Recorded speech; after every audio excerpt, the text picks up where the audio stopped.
Y comenzamos. Bienvenidos a este segundo capítulo de Metropolítica, el análisis que nadie pidió. El día de hoy me encuentro con Daniel, con Alejandro, mis compañeros de cabecera. Tus superiores, aclaremos. Mis patrones. El día de hoy vamos a hablar sobre la austeridad en la Cuarta Transformación. ¿Qué es la austeridad? Vamos a ver las diferentes perspectivas de cada uno de nosotros, de qué es la austeridad, esta llamada austeridad republicana. También vamos a hablar sobre qué medidas ha tomado este gobierno, el gobierno encabezado por Andrés Manuel López Obrador, en aras de esta austeridad republicana. Y en el tercer bloque, para terminar, profundizaremos en el tema de la austeridad en los sectores de educación y salud. Sin más por el momento, gracias por escucharnos. Esto es Metropolítica.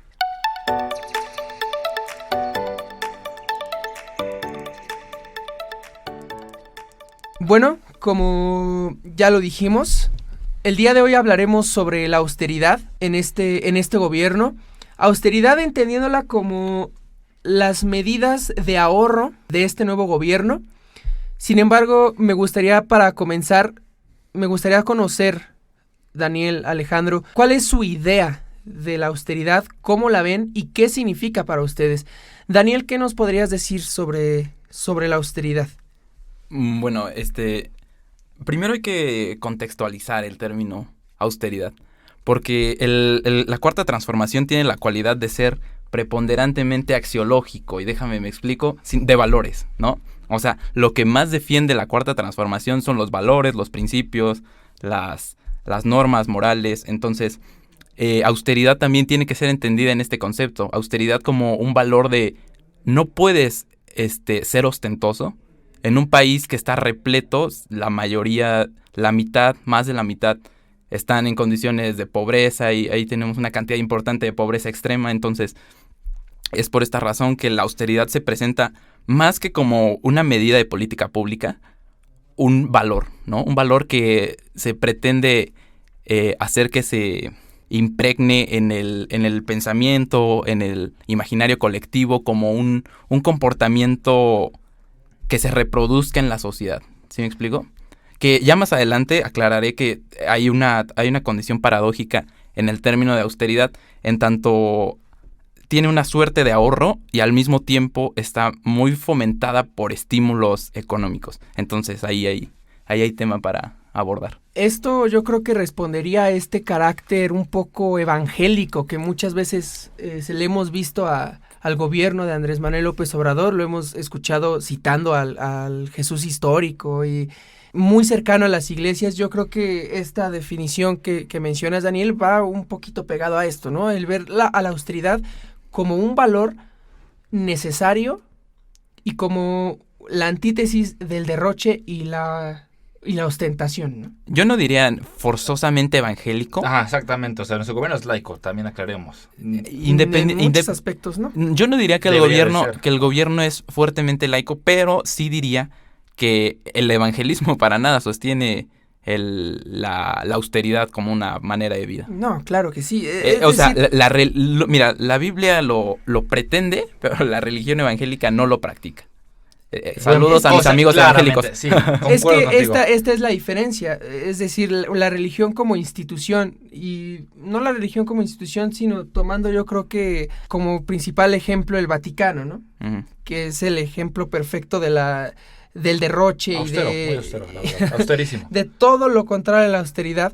Sin embargo, las enseñanzas del Cristo histórico, y te lo dice un ateo, sí. Las enseñanzas del Cristo histórico se basan en buena parte en la austeridad. Entonces, Alejandro, ¿tú cómo podrías ver o cómo ves el concepto o lo que engloba la austeridad? Mira, yo lo veo más que nada desde un punto económico, desde un punto de dinero. La cuestión aquí es lo siguiente. La idea de la austeridad es que para un gobierno se busque tener más gasto para otros proyectos, ¿no? Y yo estoy de acuerdo con eso. Estoy de acuerdo que la Cuarta Transformación, este gobierno lo está haciendo. Sí se debe de buscar ahorrar dinero en donde se puede. ¿Para qué? Para invertir en nuevos proyectos bien establecidos, proyectos bien elaborados, proyectos bien licitados. La idea es, si vas a ahorrar dinero, ¿en qué lo vas a ocupar? Planéalo bien al final del día.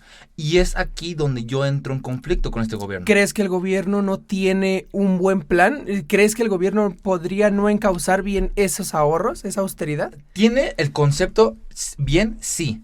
El problema es que yo creo que lo está haciendo demasiado rápido. No está haciendo los estudios pertinentes, no está viendo cuándo tiene que ahorrar, cuándo no tiene que ahorrar, dónde se tiene que ahorrar.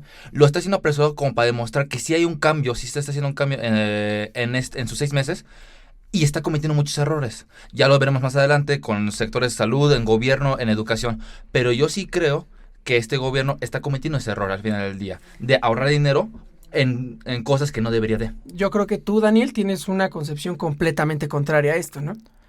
Pues mira, es que yo más que una posición contraria tengo una crítica, ¿no? Al respecto de lo que dice Alejandro. Dice que el gobierno quiere actuar muy rápido, ¿no? Ese es el argumento.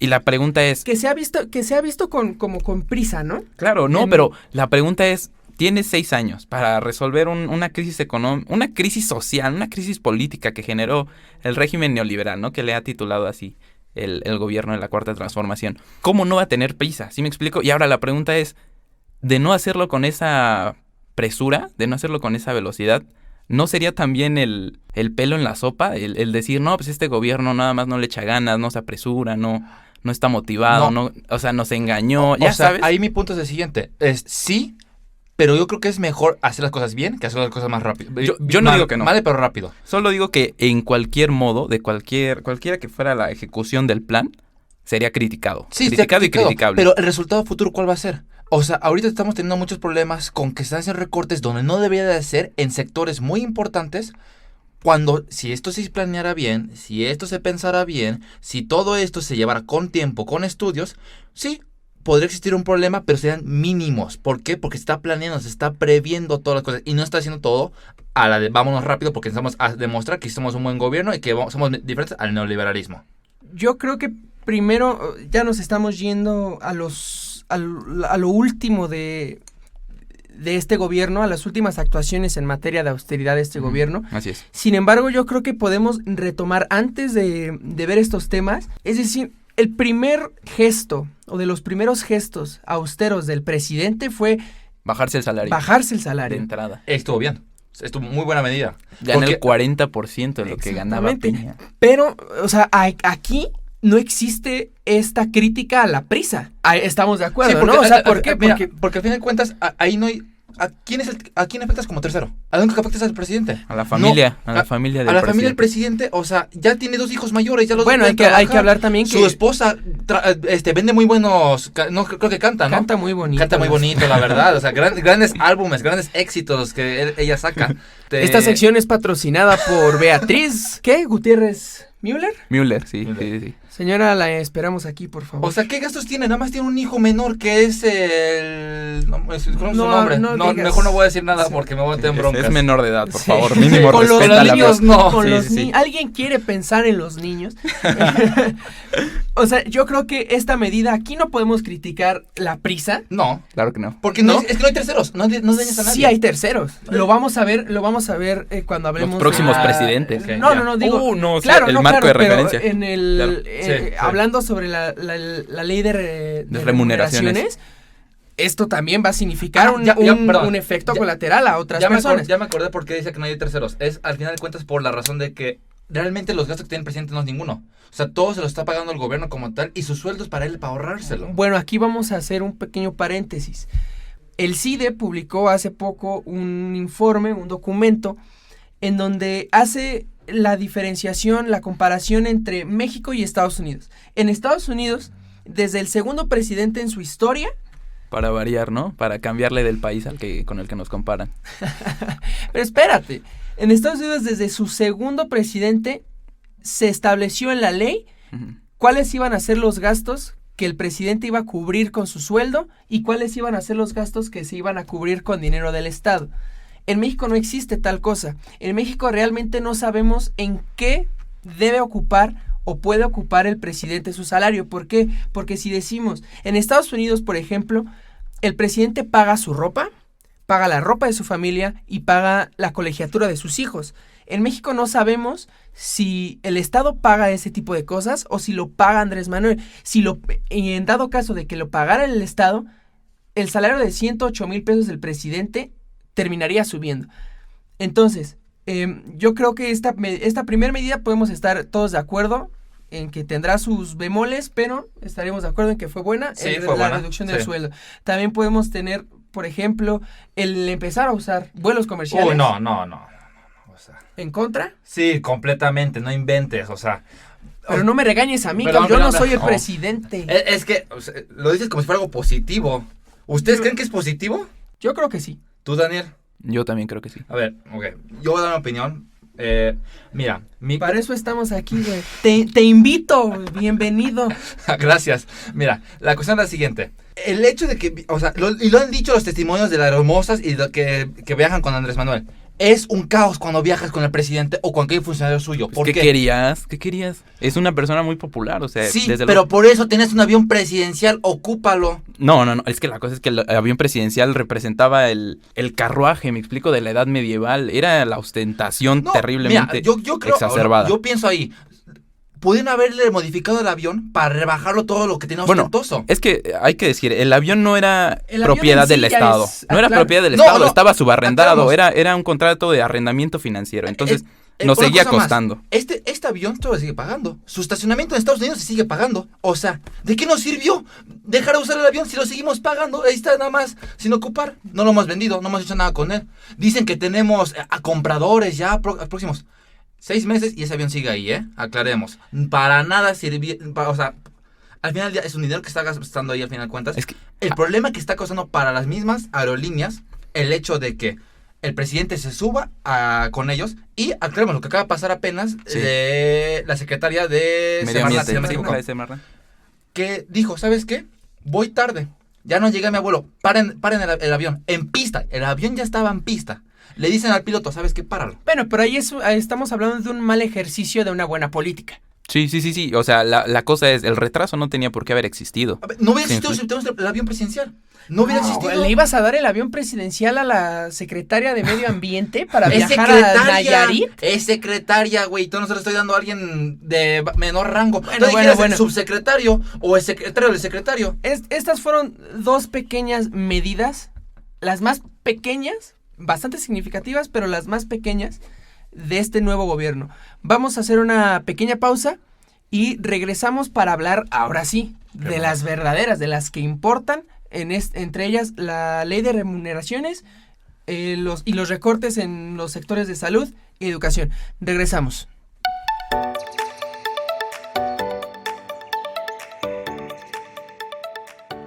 Y estamos de vuelta. Este es el segundo segmento. Ya hablamos sobre qué es la austeridad. Vimos algunas acciones que ha emprendido este gobierno en aras de la austeridad, pero vamos a empezar a ahondar en las importantes, en las que pegan, en las que, como tú decías, Alejandro, afectan a otras personas. Por supuesto. En primer lugar, vamos a hablar sobre esta necesidad en la que se ha visto el gobierno por achicar al Estado. Es decir, limitar sus facultades de gasto. ¿Y en qué lo ha representado? Bueno, en el despido de muchos burócratas y en Reducción de sueldos. Exactamente, la reducción de sueldos de muchos otros. ¿Cómo lo ves, Daniel? ¿Positivo, negativo? ¿Se tenía que hacer? Pues mira, de entrada yo difiero del posicionamiento. Dices achicar el Estado. Yo creo es Engrandecer. achicar los gastos referentes a las personas que laboran en el Estado, ¿no? A eso nos referimos. Porque el Estado en realidad ha crecido, eso lo vamos a ver más adelante, pero todas estas ideas de apoyo sociales, de precios de garantía, todo eso de algún modo hace más grande al Estado, habla de un Estado fuerte, un Estado más controlador de la economía. Pero podemos verlo en achicarlo en cuanto a achicarlo, no en volumen, sino en achicar su capacidad operativa. No, mira, yo lo veo. Sí, ahí sí, pero engrandece el dinero que puede gastar ahora. Exactamente. O sea, ayuda en una cosa en teoría, pero a la vez... Yo lo veo así, te estás deshaciendo del elefante blanco, ¿no? Que era la administración pública federal, que era una cosa De oro. monstruosa, ¿eh? Burocracia de oro.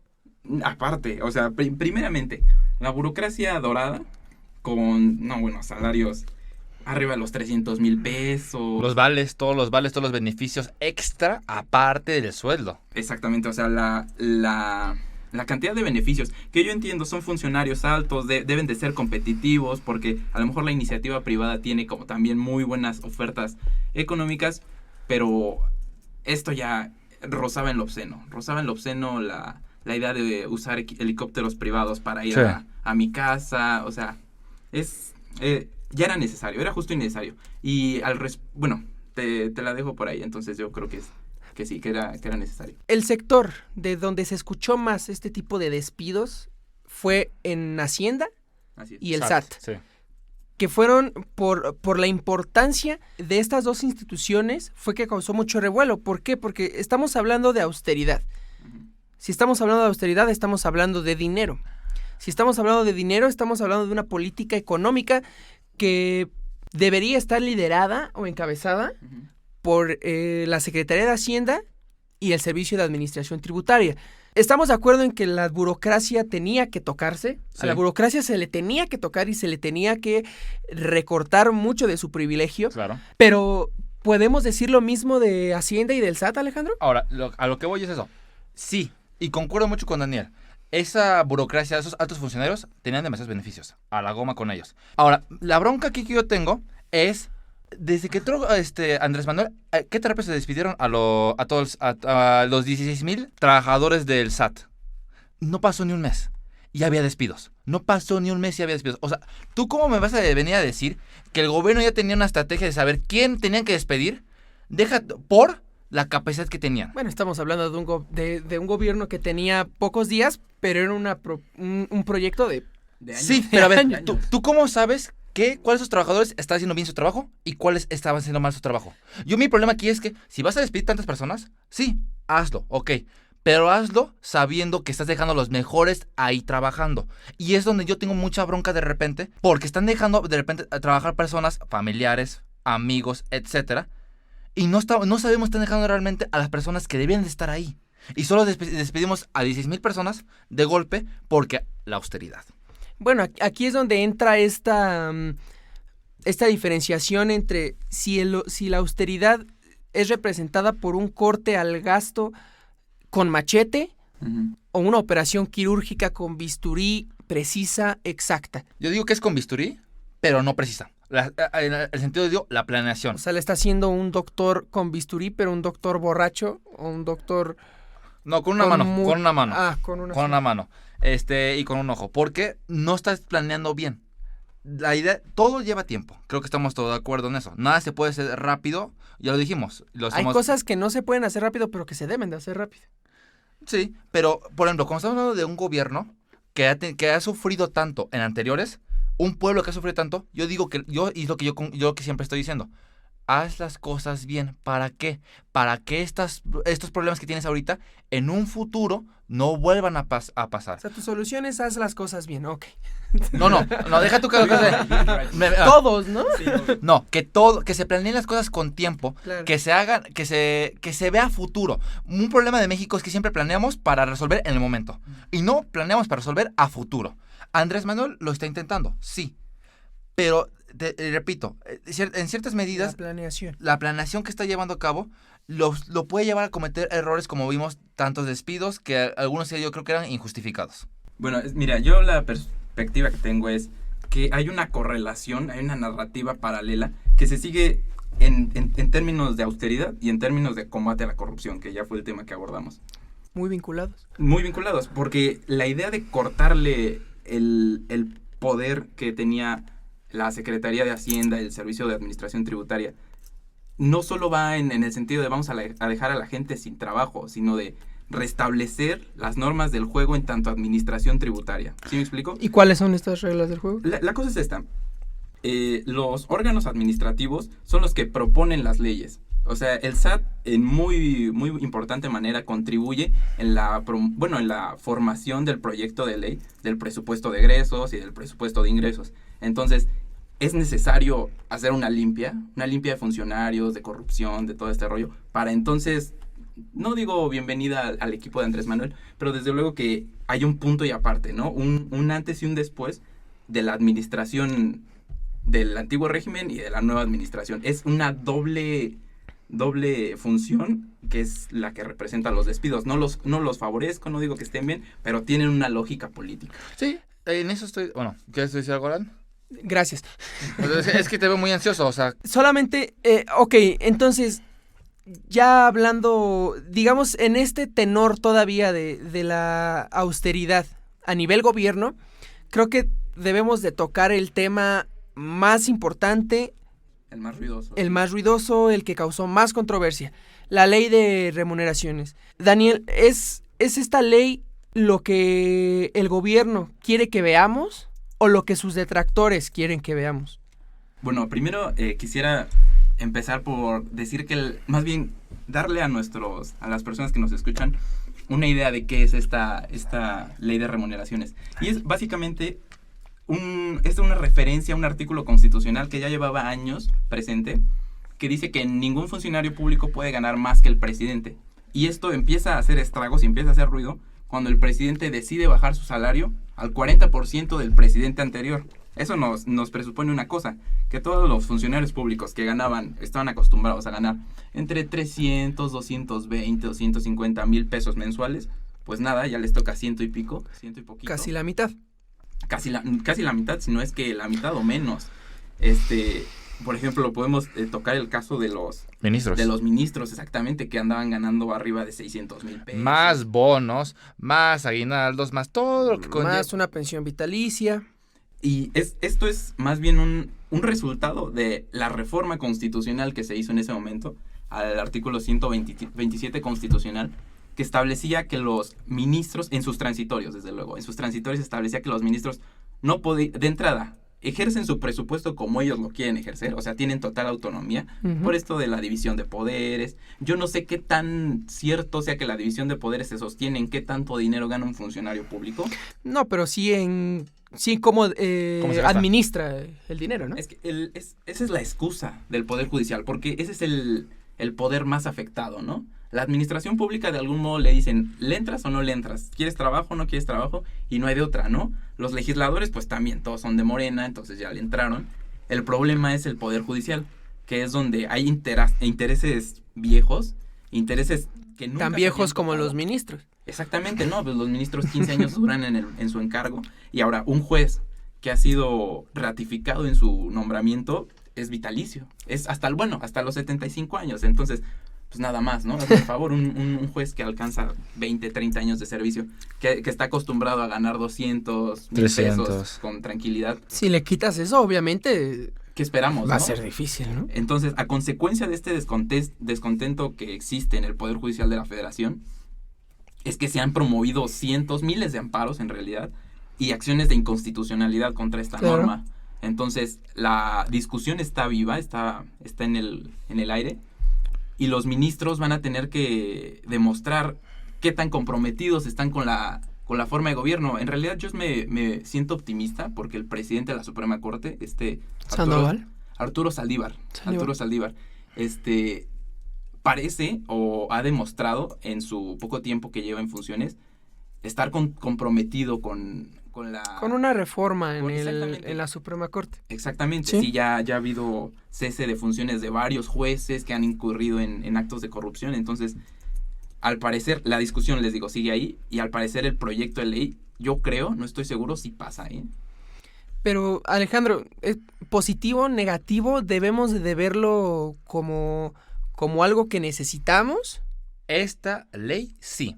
Te voy a decir por qué. Como lo dijo Daniel, ya había un precepto, ya había una planeación anterior. Anteriormente ya se decía que ningún funcionario podía ganar más que el presidente, en teoría, si no me equivoco. El problema era cuánto. Era exacto, la cantidad. Ahora, Andrés Manuel se baja el sueldo. Y al final de cuentas, ¿a quién termina afectando? Termina afectando a los funcionarios públicos altos. O, en dado caso, a los ministros, como dijimos ahorita, que ganaban muchísimo dinero. Y aquí yo digo que sí está muy bien. ¿Por qué? Llevaban una vida de lujos. Y ahí ya va a haber un tope. ¿Sabes qué? Hasta aquí llegamos.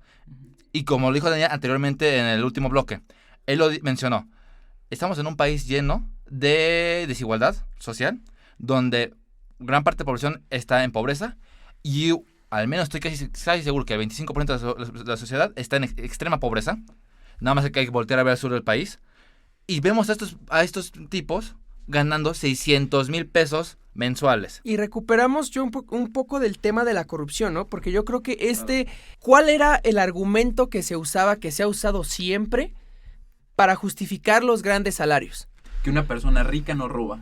Que una persona rica no se corrompe. Que a un juez rico nadie le va a poder llegar a ofrecer más dinero del que gana para obtener una sentencia favorable. Una falacia terrible. Falacia terrible Mal, y que en muy la mal. práctica es un chiste. Entonces, ¿De qué depende que el juez no se corrompa? De sus valores, no de cuánto gane. De eso debería depender. y algo bueno que podemos retomar de esta, como bien lo decía Daniel, va a depender de si, no de que la Corte se alinee, porque eso jamás debe de pasar. O sea, la Suprema Corte de Justicia se Autónoma, debe de no mantener se tiene autónoma e que- independiente. que- No alinear no alinear al gobierno, pero sí Pero a sus tiene que valores. ser subversiva, Sí a sus no- valores. no tiene No, que ir no, en no, no, no, contra, no, no, tampoco claro es- que no, claro que no. No queremos que haya un court packing como en Estados Unidos. Exactamente. Pero bueno, yo creo que podemos dejar este segundo segmento aquí. Regresamos, vamos a pausa y regresamos para hablar sobre, yo creo que las dos medidas más Peor planeadas de este gobierno. peor planeadas. Gracias, Alejandro. No, bueno. Las Gran peor español. planeadas Sí. en cuanto a austeridad. Los recortes en salud. Y en Y en educación educación. y cultura. Deja tú, no. ¿Están de acuerdo? Venga. Vea. Regresamos.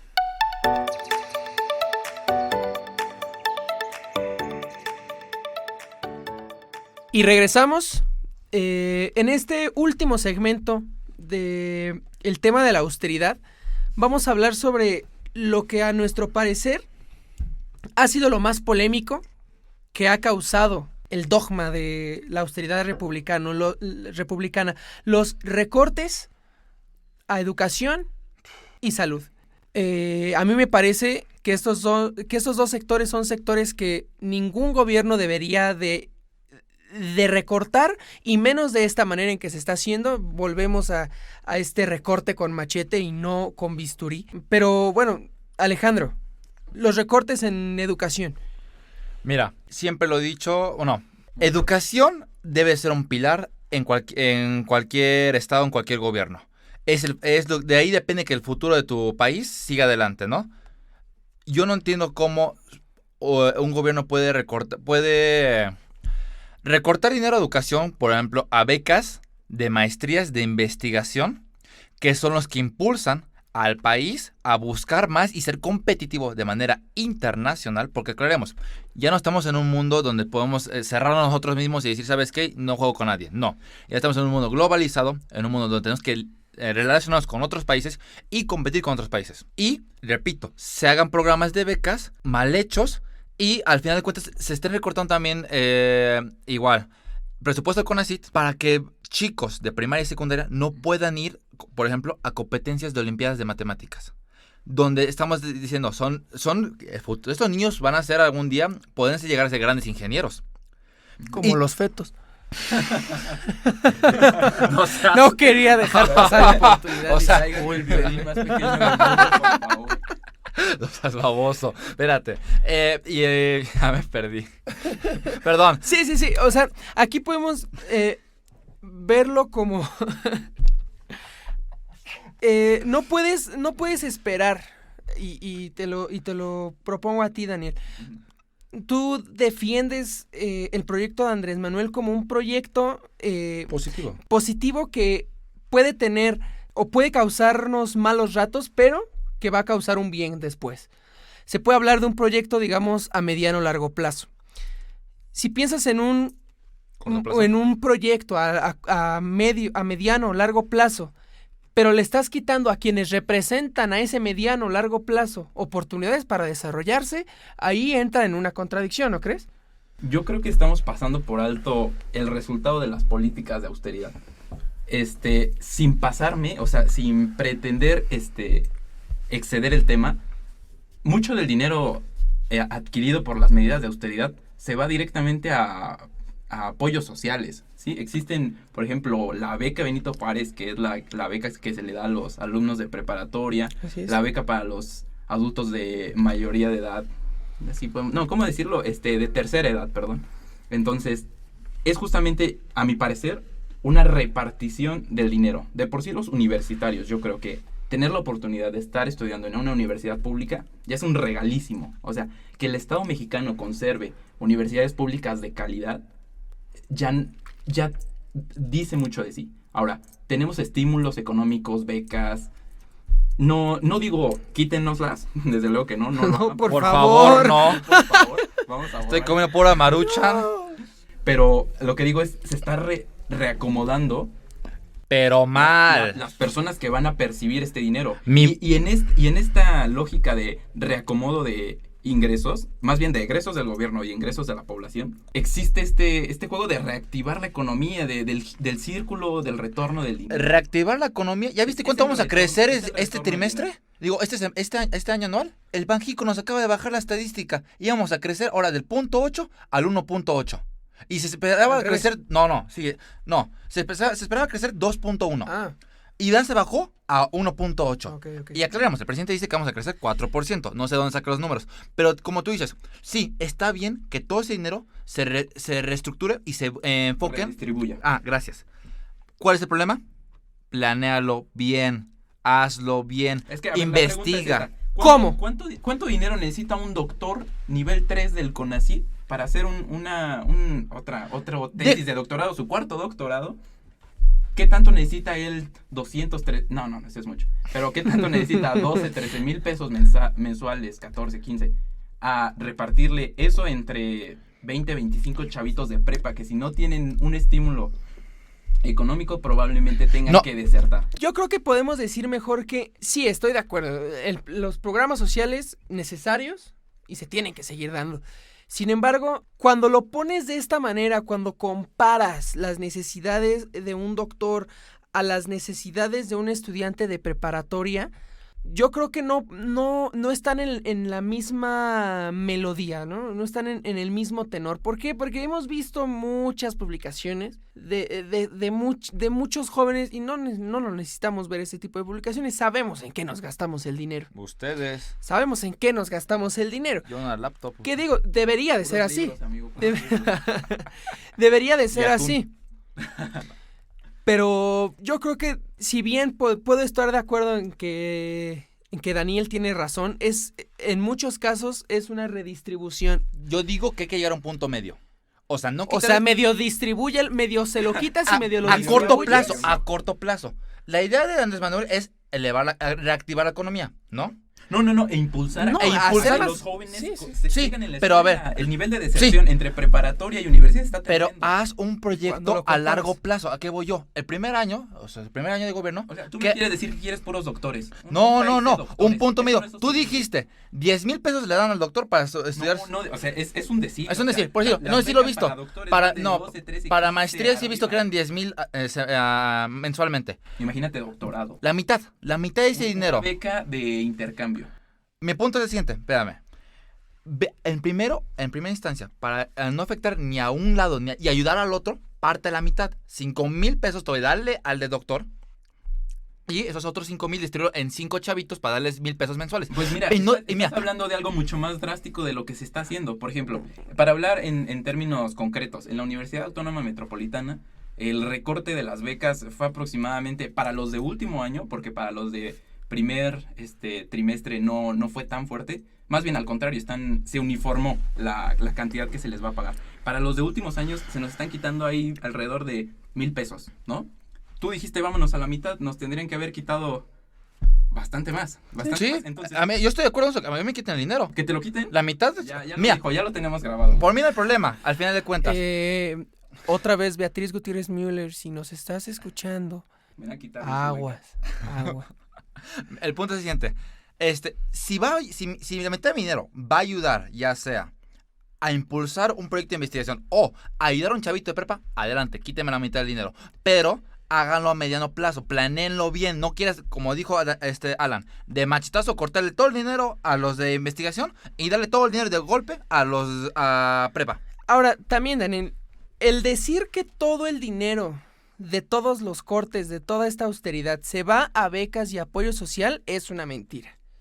Es una mentira, ¿por qué? Porque ¿cuál es la prioridad de este gobierno? El rescate de Pemex y los proyectos de infraestructura. Entonces, yo creo que hay que ser un poco coherentes. Sí, mucha parte de este dinero de la austeridad, que se puede decir si es bueno o si es malo, por educación, por salud, que yo creo que la salud, es así, no me la toques. Pero bueno, se puede decir... Todos tenemos salud. Además, ¿tú cuándo fue la última vez que fuiste al IMSS? ¿Sabes el desastre que sería el IMSS? Imagínatelo sin dinero. Peor. Mejor no vas. Ve al doctor Simi. Mejor me muero. Mejor Entonces, no, ve al doctor Simi, güey. Te cuesta 45 pesos la consulta. Muy buena. Siguiendo en esta línea, ¿hacia dónde se va todo este dinero? Sí, una buena parte en apoyos sociales, pero otra muy buena parte al rescate a Pemex y otra parte enorme a Tren Maya, Santa Lucía y Dos Bocas. Estos 3 proyectos, también entre otros... el tren del Istmo. De Tehuantepec, claro. Pero, estos megaproyectos de infraestructura que van a ser claves para este gobierno y que se nota que son claves porque son su prioridad, es hacia donde se va a distribuir una mayor cantidad de dinero y es este tema, los megaproyectos de infraestructura, el tema que abordaremos en nuestro siguiente programa. Yo creo que fue una buena discusión. Aquí lo dejamos. Nos vemos el siguiente. Daniel, muchas gracias. Un gusto. Alejandro, muchas gracias. Nos Para la vemos a la próxima. siguiente. Y muchas gracias a ustedes. Nos estaremos escuchando. Esto fue Metropolítica. Gracias. Adiós.